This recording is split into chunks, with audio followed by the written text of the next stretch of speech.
বন্ধুরা, ভগবান শিব বলেছেন স্ত্রীরা কোন ফুলের ঘ্রাণ শুকলেই পুত্র সন্তানের জন্ম দিতে পারে। বন্ধুরা, এক সময়ের কথা, ভগবান ভোলানাথ কৈলাস পর্বতে বসে বিশ্রাম নিচ্ছিলেন। তখন মাতা পার্বতী ওনার পাশে এসে বসেন এবং ভোলানাথকে বলেন, হে স্বামী, আজ আমি যখন চারিদিকে বেড়াতে গিয়েছিলাম তখন পৃথিবীতে একটি অদ্ভুত দৃশ্য দেখলাম, যেটা দেখে আমার মনে মাতৃত্বের স্নেহ অনুভব হয়েছে। বন্ধুরা, তখন ভগবান ভোলানাথ বলেন, হে দেবী, তুমি আজ পৃথিবীতে এমন কি দৃশ্য দেখেছ যার জন্য তুমি এত বিচলিত হচ্ছ? তখন মাতা পার্বতী বলেন, হে প্রভু, একটি গ্রামে আপনার একটি খুব সুন্দর মন্দির আছে। সেই মন্দিরে বহু লোক আসে, কারো 4 কন্যা এবং কারো আবার 4 পুত্র। প্রভু, যাদের ছেলে নেই শুধু মেয়ে আছে, তাদের বংশ বৃদ্ধিতে খুবই দুঃখ হয়। এমন মাতা পিতা পুত্র পাওয়ার জন্য কোথায় কোথায় ঘুরে বেড়ায়, আর কত কি পূজা করে, কত কি মানস করে, তবুও তাদের শূন্য কুল ভরে না। সর্বোপরি এমন মাতা পিতা কিভাবে আনন্দে থাকবে এবং কিভাবে তাদের একটি পুত্র সন্তান হবে? প্রভু, তুমি আমায় দয়া করে এর উত্তর দাও। তখন ভগবান ভোলানাথ মাতা পার্বতীকে বলেন, হে দেবী, আজ আমি তোমাকে এমন একটি ফুলের কথা বলবো যার ঘ্রাণ শুকলে পুত্রের জন্ম হয়। তখন মাতা পার্বতী বললেন, যদি এমন হয় প্রভু, তাহলে আপনি আমাকে তাড়াতাড়ি এই ফুলের কথা বলুন যার গন্ধ শুকলেই পুত্র সন্তান হয়। বন্ধুরা, এরপর ভগবান শিব মাতা পার্বতীকে বলেন, হে দেবী, আজ তুমি সমস্ত নারী ও পুরুষের একটা গুরুত্বপূর্ণ প্রশ্ন করেছ। এই প্রশ্নের মধ্যে লুকিয়ে আছে নারী পুরুষের আজীবনের উপকারিতা। হে দেবী, আজ আমি তোমাকে একটা কাহিনী শোনাবো। সেই কাহিনীর মাধ্যমে তুমি তোমার প্রশ্নের উত্তর পেয়ে যাবে, তাই তুমি কাহিনীটি মন দিয়ে শোনো। হে দেবী, এক সময়ের কথা, এক গ্রামে এক কৃষক থাকত। তার 6টি কন্যা ছিল এবং 5 কন্যার বিবাহ হয়ে গিয়েছিল। ষষ্ঠ কন্যা, যিনি মাতা পার্বতী ও ভগবান শিবের উপাসক ছিলেন, তার তখনও বিয়ে হয়নি। যে 5 মেয়ের বিয়ে হয়েছিল, সেই 5 মেয়েরই কন্যা সন্তান ছিল, কারণ কারো পুত্র সন্তান ছিল না। ষষ্ঠ অর্থাৎ কনিষ্ঠ কন্যার এখনো বিবাহ হয়নি। তার 5 কন্যার পুত্র না হওয়ায় কৃষক খুবই চিন্তিত ছিল। কৃষক ভাবত হয়তো ষষ্ঠ কন্যারও পুত্র হবে না। এই সময়ে কৃষকের মনে আরেকটি চিন্তা এলো, আর সেই চিন্তা ছিল যে আমি এবং আমার 5 কন্যা কারোরই পুত্র সন্তান হয়নি, আর আমার ষষ্ঠ কন্যার বিবাহের পরেও যদি পুত্র সন্তান লাভ না করে, তাহলে আমি কিভাবে সংসারে মুখ দেখাবো? আমি জানি না মানুষ আমাকে নিয়ে কি ভাববে। ওই কৃষক যখনই বনে কাজ করতে যেতেন, তখনই তার ছোট কন্যাকে তিনি সঙ্গে করে সাহায্যের জন্য নিয়ে যেতেন। একদিন কৃষক পরিশ্রম করতে করতে অনেক ক্লান্ত হয়ে যান এবং তার অনেক গরম লাগে। গরমের জন্য তিনি তার গায়ের কাপড় খুলে সেখানে রাখেন এবং তারপর তার কাজ শেষ হলে কৃষক তার মেয়েকে তার জামা কাপড় আনতে বলেন এবং কৃষকের মেয়ে কৃষকের কাপড় আনতে গিয়ে গাছের কাছে দেখে একটি সাপ সেখানে পড়ে আছে। তখন কৃষকের কন্যা তার বাবার কাছে ফিরে যায় এবং তাকে জিজ্ঞাসা করে যে তার কি করা উচিত। কৃষক তার মেয়ের কথা শুনে তাকে বলল যে সে যেন সাপকে ভয় না পায় এবং ওই সাপকে তাড়িয়ে দেয় এবং তার বাবার অর্থাৎ কৃষকের কাপড় এনে তাকে দেয়। এই বলে কৃষক সেখান থেকে তার বাড়ি চলে যায়। বন্ধুরা, ভগবান শিব মাতা পার্বতীকে গল্প শোনাতে গিয়ে বলেন, হে দেবী পার্বতী। এরপর তার মেয়েও কৃষকের পিছু পিছু বাড়ি চলে যায়। পরের দিন কৃষকের কন্যা বনে যাওয়ার আগে বলে, পিতা, আপনি চিন্তা করবেন না, আপনি আমাকে সাপকে ছুঁড়ে ফেলে দিতে বলছেন, কিন্তু সাপকে ছুঁড়ে ফেলে দিলে সে ব্যথা পাবে। কৃষকের মেয়ে মনে মনে সেই সাপকে সাহায্য করতে চেয়েছিল। ছোট মেয়ের কথা শুনে কৃষক বলল, আমার জামা কাপড় নিয়ে এসো। সেই সাপের সাথে তুমি কি করবে সেটা তোমার ব্যাপার। এইভাবে কৃষকের কথা শুনে কৃষকের ছোট মেয়ে সেই সাপের কাছে চলে যায় এবং তারপর সে সাপটিকে বনের মধ্যে দেখতে পায়। কৃষকের মেয়ে তখন সাপটিকে বলল, তুমি কি শোয়ার জন্য একটি নরম জায়গা খুঁজছো? সাপটি তখন উজ্জ্বল চোখে কৃষকের কন্যার দিকে তাকিয়ে রইল, যেন সে কিছু বলতে চায়। সেই কারণে কৃষকের মেয়ে সেই বিষাক্ত সাপের অর্থ বুঝতে পেরেছিল। সে কিছু আগাছা সংগ্রহ করে সেই সাপের জন্য একটি নরম জায়গা তৈরি করলো এবং তারপর সে সাপটিকে বলল, তুমি এই নরম জায়গায় শুয়ে পড়ো। তারপর সাপটি ওই আগাছার উপর গিয়ে শুয়ে পড়ল এবং তখন সাপটি মেয়েটির সাথে কথা বলল। সাপটি বলল, তুমি কি আমার সেবায় আসতে যাও? আমি জানি তোমার বাবা খুবই গরিব এবং তোমার বাবা বলেছিলেন তোমাকে আমাকে ছুঁড়ে ফেলে দিতে, যাতে তিনি তার কাপড় নিয়ে যেতে পারেন, কারণ আমি গরমে খুবই অস্বস্তি বোধ করেছিলাম। তাই আমি তোমার বাবার জামা কাপড়ের উপর বসেছিলাম। তুমি খুবই ভালো মেয়ে, তুমি খুবই সুন্দর মেয়ে, আমি তোমাকে পছন্দ করি। তুমি আমাকে প্রতিদিন তোমার সাথে কয়েক ঘন্টা ঘুরতে নিয়ে যাও। এই জন্য আমি তোমাকে প্রতিদিন অনেক টাকা দেব, মজুরি ও খাবারও দেব। তুমি যদি 3 বছর এটি করো তাহলে আমি এই জাদু থেকে মুক্তি পাবো, কারণ আমি একজন জাদুকরী রাজপুত্র। আর আমি যখন এই জাদু থেকে মুক্তি পাবো, অর্থাৎ আমার আসল রূপ পাবো, তখন আমি তোমাকে বিয়ে করব। তারপর ভগবান শিব বলেন যে, হে দেবী, এই সাপের কথা শুনে মেয়েটি রাজি হয়ে যায়। মেয়েটি তখন বলল, আমি আপনার সেবা করতে রাজি আছি, আপনি যেভাবে বলবেন আমি তাই করব। আপনি তখন বলল, তুমি আগামীকাল একই সময়ে আসবে। তারপর মেয়েটি ফিরে আসার প্রতিশ্রুতি দিয়ে তার বাবার জামা কাপড় নিয়ে বাসায় ফিরে গেল। রাতে খাওয়া দাওয়া করে ঘুমিয়ে পড়ে। সকালে ঘুম থেকে উঠে মেয়েটি তার বাবাকে বলল, বাবা, আমি তোমার কাপড় চোপড় এনে দিয়েছি। মেয়েটি আরও বলে, বাবা, আমরা এই পৃথিবীতে অনেক দরিদ্র, তাই আজ আমি আমার ভাগ্য কুড়াতে যাচ্ছি, আমাকে যাওয়ার অনুমতি দিন। বন্ধুরা, অন্যদিকে কৃষক তার মেয়েকে কোথাও যেতে দিতে চাইতো না, কিন্তু মেয়েটি সাপকে প্রতিশ্রুতি দিয়ে এসেছিল। তাই সে তার পিতাকে বলল যে, আমি যদি ভিক্ষা করতে হয় তাহলে ভিক্ষা করেও আমার ভাগ্য আমি জোগাড় করব। এই বলে সে তার বাড়ি ছেড়ে বেরিয়ে পড়ল এবং সে সেই সাপের কাছে গেল। তাকে দেখে সাপ খুবই খুশি হয় এবং সাপটি তাকে দেখে বলে যে, তুমি এখানে এসেছো, এখন তুমি আমাকে নিয়ে ঘুরতে যাও। তারপর কৃষকের মেয়েও তাই করলো, সাপকে নিয়ে সে ঘুরতে বের হলো। বন্ধুরা, তারপর ভগবান শিব বলেন, হে দেবী পার্বতী, কোন সন্ধ্যা হয়ে আসছিল তখন হঠাৎ বনে একটি সুন্দর প্রাসাদ দেখতে পাওয়া যায়।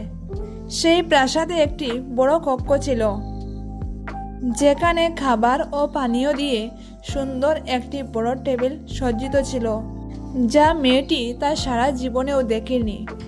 সেখানে গিয়ে কৃষকের মেয়ে পুরো খাবার খেয়ে বিছানায় শোয় এবং তার পরের দিন সেই সাপটি আবার তার কাছে আসে এবং সে তাকে নিয়ে আবার ঘুরতে যায়।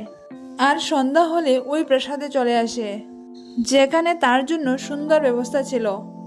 বন্ধুরা, এরপর ভগবান শিব মাতা পার্বতীকে কাহিনী বলতে গিয়ে বলেন, হে দেবী, এইভাবে ধীরে ধীরে 1 বছর অতিবাহিত হওয়ার পর কৃষকের কন্যা সাপের কাছে তার বাবার সঙ্গে দেখা করার অনুমতি চাইল। সাপটি বলল, তোমার যদি ইচ্ছা হয় তাহলে তুমি যেতে পারো। তুমি যদি তোমার বাবার সঙ্গে দেখা করতে যাও তাহলে যাও, কিন্তু পরের দিন তুমি আবার ফিরে আসবে।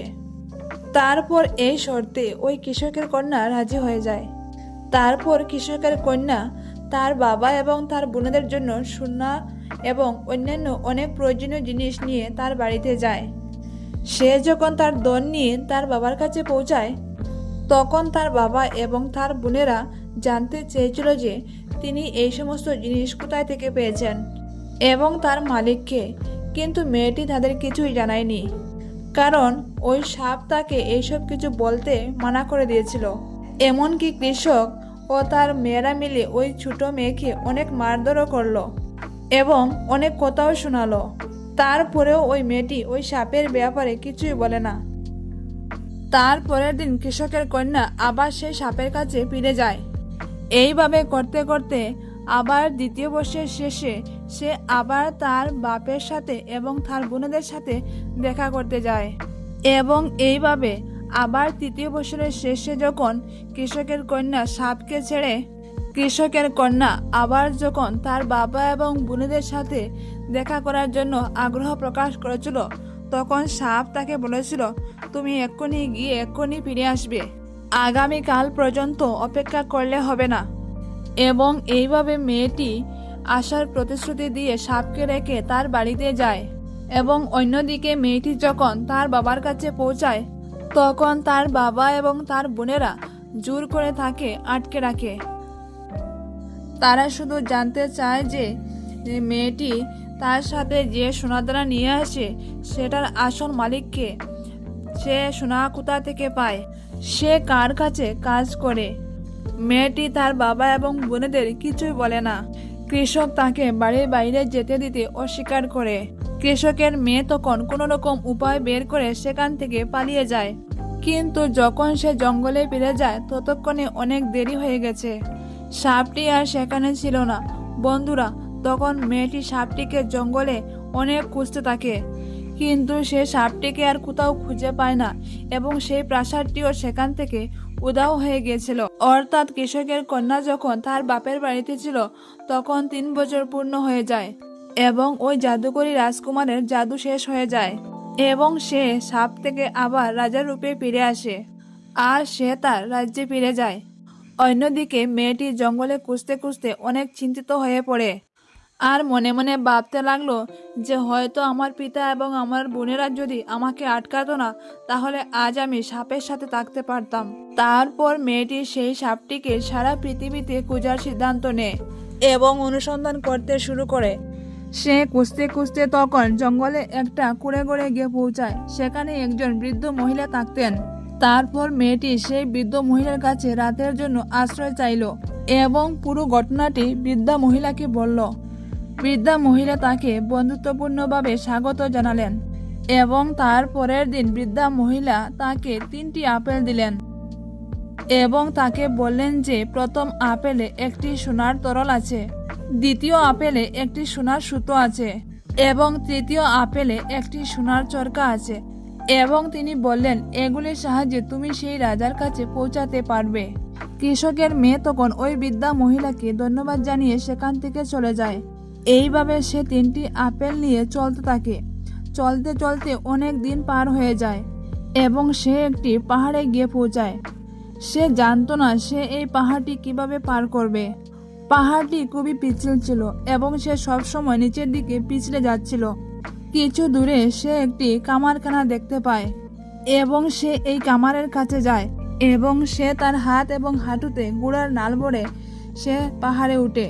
এইভাবে পাহাড় পার হওয়ার পর সে দেখতে পেল এক বিরাট শহর। সেই রাজা সেখানে বাস করতেন। বন্ধুরা, সেই রাজা আগে থেকেই বিবাহিত ছিল। তার একটি সুন্দর স্ত্রী ছিল। সময়ের ব্যবধানে সাপ যখন রাজা হলো তখন কৃষকের মেয়ের কথা সে ভুলে যায়। এখানে ওই রাজার কোনো সন্তান ছিল না, কিন্তু রানী তার রাজার সব সম্পত্তি তার পরিবারকে দিতে চেয়েছিল। অন্যদিকে রাজাও পুত্রের অনুপস্থিতিতে খুবই চিন্তিত ছিলেন। তাদের কোনো সন্তান ছিল না। বন্ধুরা, তারপর ভগবান শিব মাতা পার্বতীকে বলেন, একটি দায়ের ছদ্মবেশে ওই কৃষকের মেয়ে রাজমহলে গিয়ে পৌঁছায় এবং রানীর কাছে তাকে কাজ দেওয়ার জন্য অনুরোধ করতে লাগলো। রানী তাকে কাজ দেয়। সেখানে সে সুতো কাটার কাজ করতে থাকে। এইভাবে সে প্রাসাদে থাকতে লাগলো এবং এইভাবে প্রথম দিন যখন সেই মেয়েটি সেই বৃদ্ধা মহিলার দেওয়া প্রথম আপেলটি খুলে তখন তার থেকে একটি সোনার চাকু বের হয়। রানী যখন সেই চাকুটি দেখে তখন চাকুটি তার খুবই পছন্দ হয়েছিল। তখন রানী কৃষকের মেয়েকে বলে যে আমি এটা কিনতে চাই। তখন কৃষকের মেয়ে রানীকে বলে যে এটা বিক্রির জন্য নয়, কিন্তু আপনি যদি আমাকে এক রাতের জন্য রাজার সাথে ঘুমাতে দেন তাহলে আমি এটা আপনাকে দিয়ে দেব। রানীর ওই চাকু খুবই পছন্দ হয়েছিল। রানী ভাবলেন এবং তাকে বললেন, ঠিক আছে, তুমি আমাকে চাকু দাও, তাহলে আজ রাতে আমি তোমাকে রাজার কাছে ঘুমাতে দেব। তারপর সন্ধ্যা হতে নাই হতেই রানী রাজাকে ঘুমের ওষুধ খাইয়ে দেয় এবং রাজা গভীর ঘুমে তলিয়ে যান। তারপর রাজা ঘুমিয়ে গেলে রানী কৃষকের মেয়েকে রাজার শোবার ঘরে নিয়ে গেলেন এবং রানী চলে গেলে কৃষকের মেয়ে রাজার কাছে গিয়ে অজরে কাঁদতে লাগলো।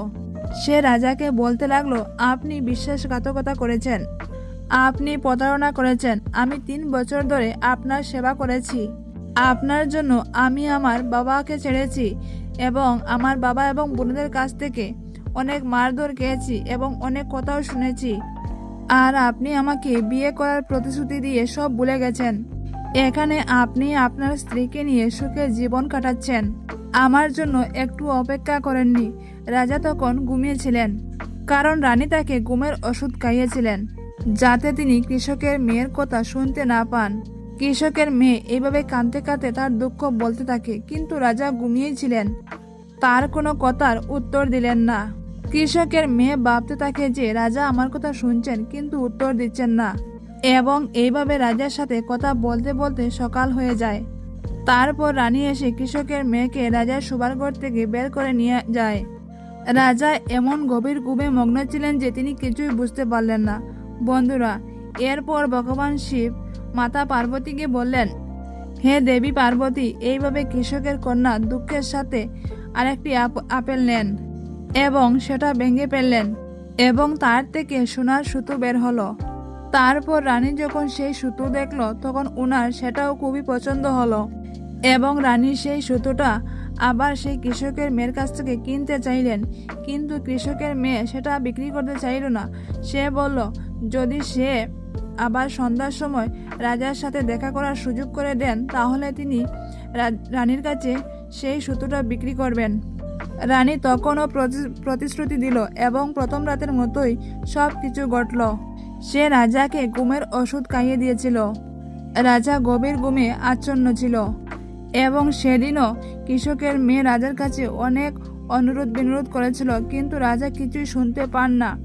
কিন্তু এইদিকে রানীর এক ভৃত্য রানীকে রাজার ঘরে কৃষকের মেয়েকে নিয়ে যেতে দেখেছিল এবং সে রাজারও সেবক ছিল। সেই জন্য সে রাজার ঘরের বাইরে দাঁড়িয়ে চুপচাপ ওই কৃষকের মেয়ের কথা শুনছিল এবং পরের দিন সে রাজাকে সব বলে দেয়। বন্ধুরা, তারপর ভগবান শিব বলেন, হে দেবী, রাজা এইভাবে জানতে পারে যে সে যখন সাপ ছিল তখন একটি কৃষকের মেয়ে তার অনেক সেবা করেছিল এবং রাজা তাকে বিয়ে করার প্রতিশ্রুতিও দিয়েছিলেন। আর সে খুঁজতে খুঁজতে রাজপ্রাসাদে এসে উপস্থিত হয়েছে। রাজা তখন ভাবেন তার সাথে দেখা করা উচিত। বন্ধুরা, কিন্তু রাজা কি করতে পারেন? রাজা মনে মনে ভাবছিলেন কৃষকের মেয়ের সাথে দেখা করবেন। অন্যদিকে কৃষকের মেয়ে তার শেষ আপেলটি ভেঙে ফেলে এবং তার মধ্যে থেকে একটি সোনালী চরকা বের হয়।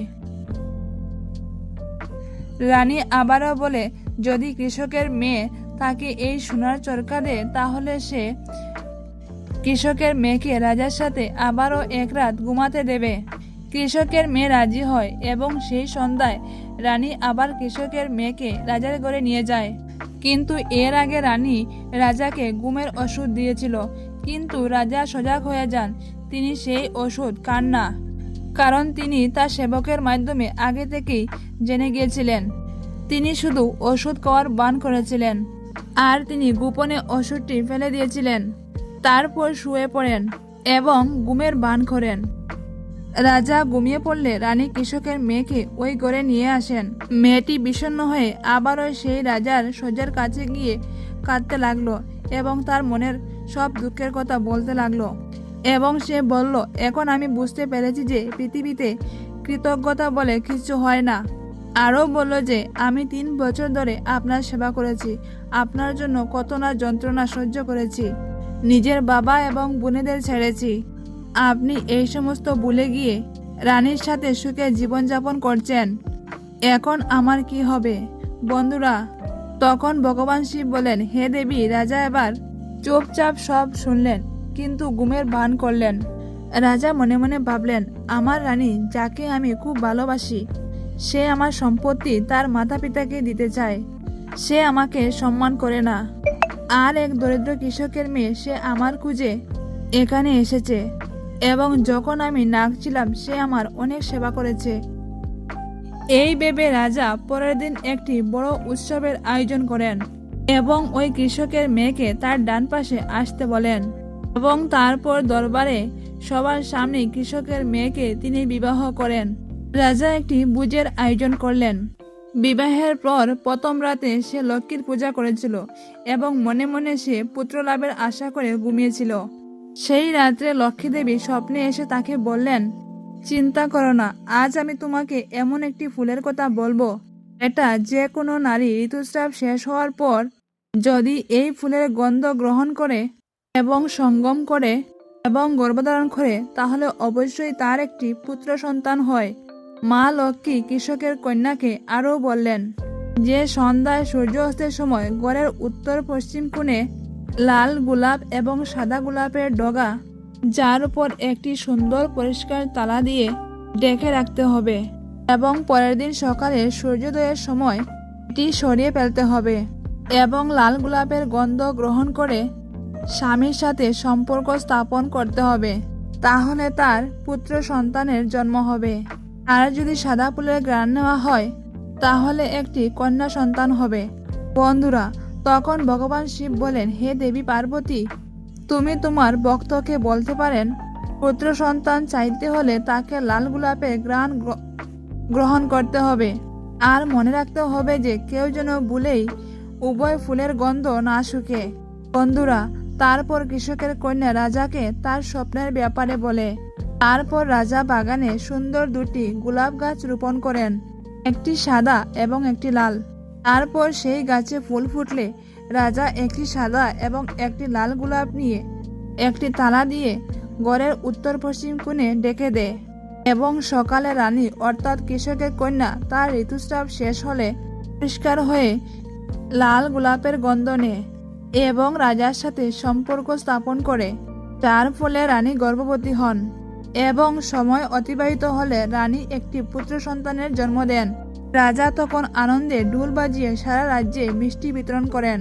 শুধু তাই নয়, কৃষকের মেয়ে এই কথা কৃষককে অর্থাৎ তার বাবাকেও জানিয়েছিলেন এবং তার বোনদেরকেও এই কথা জানিয়েছিলেন। এমনকি রাজার প্রথম স্ত্রীকেও এই ফুলের কথা বলেছিলেন। এরপর থেকে সবাই পুত্র চাইলে লাল গোলাপ এবং কন্যা চাইলে সাদা গোলাপের গন্ধ নেয়। এরপর ভগবান শিব মাতা পার্বতীকে বললেন, হে দেবী পার্বতী, এইভাবেই তার বাড়ির সবাই পুত্র সুখ ভোগ করতে লাগলেন এবং সবাই সুখে শান্তিতে থাকতে লাগলেন। বন্ধুরা, আজকের গল্পটি আপনাদের কেমন লেগেছে? গল্পটি যদি ভালো লাগে তাহলে অবশ্যই একটা লাইক করবেন এবং আপনাদের বন্ধুদের কাছে শেয়ার করবেন এবং আমার চ্যানেলে যদি নতুন হয়ে থাকেন তাহলে প্লিজ সাবস্ক্রাইব করে আমার পাশে থাকবেন। ভিডিওটি এতক্ষণ দেখার জন্য আপনাদের অসংখ্য ধন্যবাদ।